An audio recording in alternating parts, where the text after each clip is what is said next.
next year. Let's keep doing this. Mr Speaker. Lawrence Yule. Mr Speaker, it's indeed a privilege to be in this House.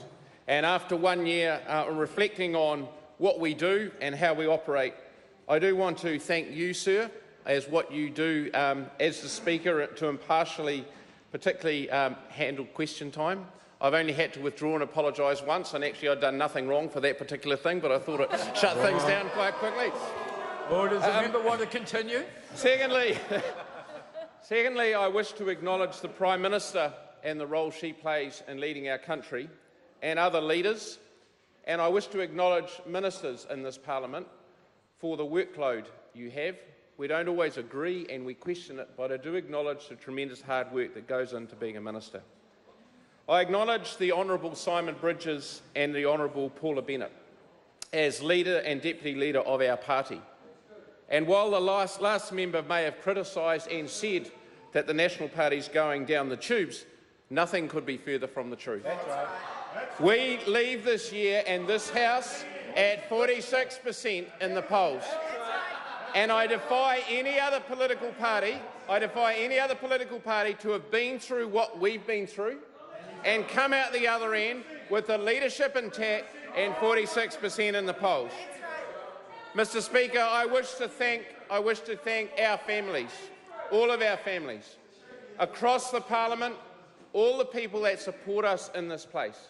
It is a unique role, it is very hard on families, and we owe a great deal to those that support us. To the staff in this place, 1 year in, I found the people in this place to be amazingly good, helpful and nice people. That's right.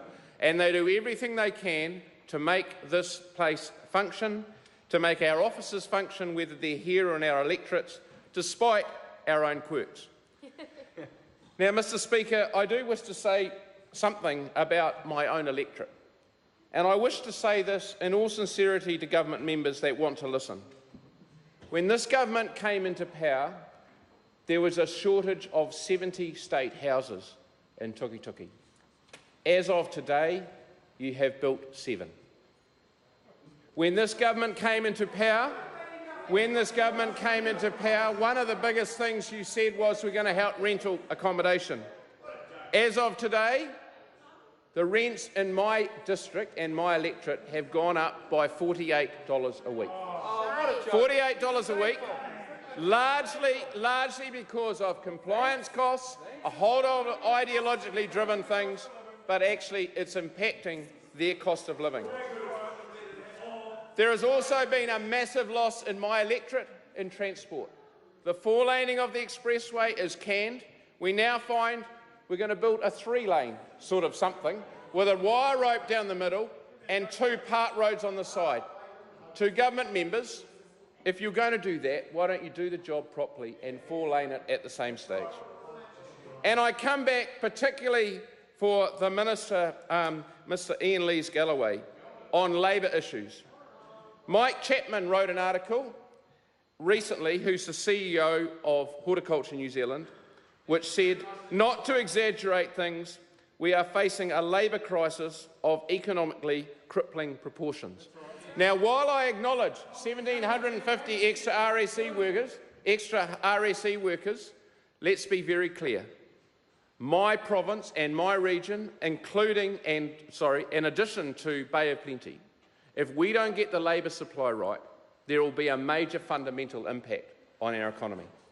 And, Mr Speaker, the last thing I wish to say, and this is the most disappointing thing for me this whole year, has been the decision to ban oil and gas. And I say that because we as parties have agreed on 2 important things: child poverty reduction and the Climate Change Commission.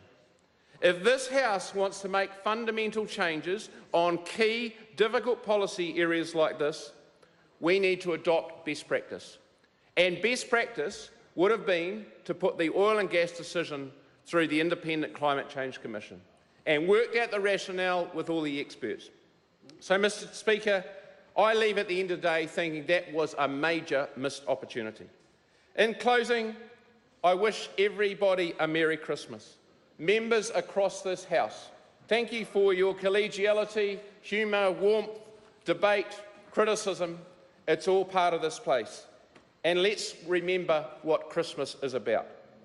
It's about our families, and it's about being kind to each other, as we were taught on that Christmas parable that we all base this time on. Enjoy your summer break, everybody. Thank you. Thank you.